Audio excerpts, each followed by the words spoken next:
The Reverend Martin Luther King was assassinated 45 years ago today, and you might recall he was in Memphis, Tennessee, fighting for better pay for sanitation workers.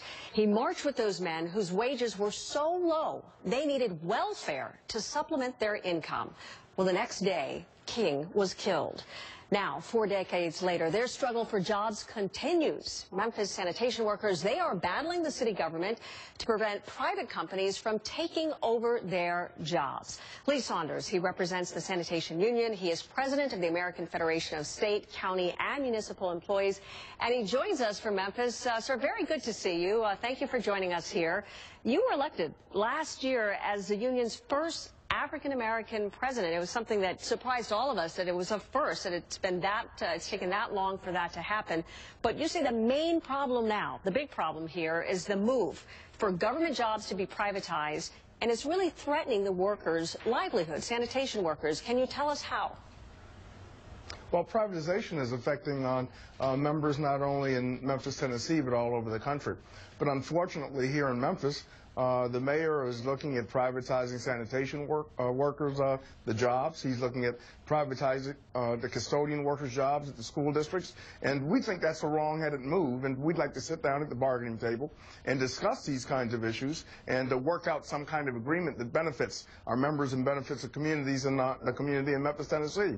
Unfortunately, the mayor is not respecting the collective bargaining process, so we've got to make our voices heard, and we've got to organize and mobilize and educate our communities here in Memphis to talk about the issues that confront working families in this city. And I just want viewers to know we're actually seeing pictures of the rally that happened today, part of that movement that you're a part of here. King had pointed to discrimination, obviously, as motives for those who were held back at that time. Do you think this is about a fight with big business and profit now? Well, I think it's a battle with the 1% who have a lot of wealth and power in this country. They're trying to gain more wealth and power at the expense of the 99% who are trying to play by the rules every single day, who are trying to put bread on the table and send their kids to school. The gap between those that have and the 1%, the wealth gap, is growing. Is growing enormously. And that's unacceptable in this kind of country. That's unacceptable to what Dr. King was talking about. We've got to have every opportunity, every American has got to have the opportunity to move toward that American dream and have an opportunity to put bread on the table every single day and make ends meet if they're playing by the rules. And that's a difficulty that's occurring right now, not only in Memphis, but across this country, where the unevenness that exists between the wealthy and the working families is just so great that we've got to stop it.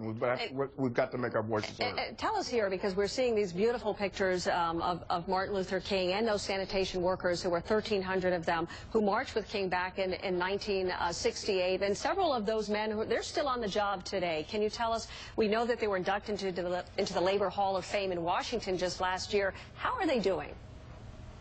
Well, they're doing fine. It's amazing to me that we have 8 sanitation workers here who are still performing their duties, and their ages range from 70 to 78. It's not an easy job, make no mistake about it. I mean, it's a tough job. And to have them still on the job providing essential public services to the citizens of Memphis is extremely important. And they need to be recognized for their service, and that's why we're fighting the mayor right now, and we're urging him to get back to the table, bargain with us, and treat us as equals so we can resolve the problems. All right. Mr. Saunders, thank you very much for joining us today. We really appreciate your time. We wish the best to you as well as those workers, those who marched with King so long ago. Thank you. We appreciate it. That is it for me, and Don Lemon's going to take it from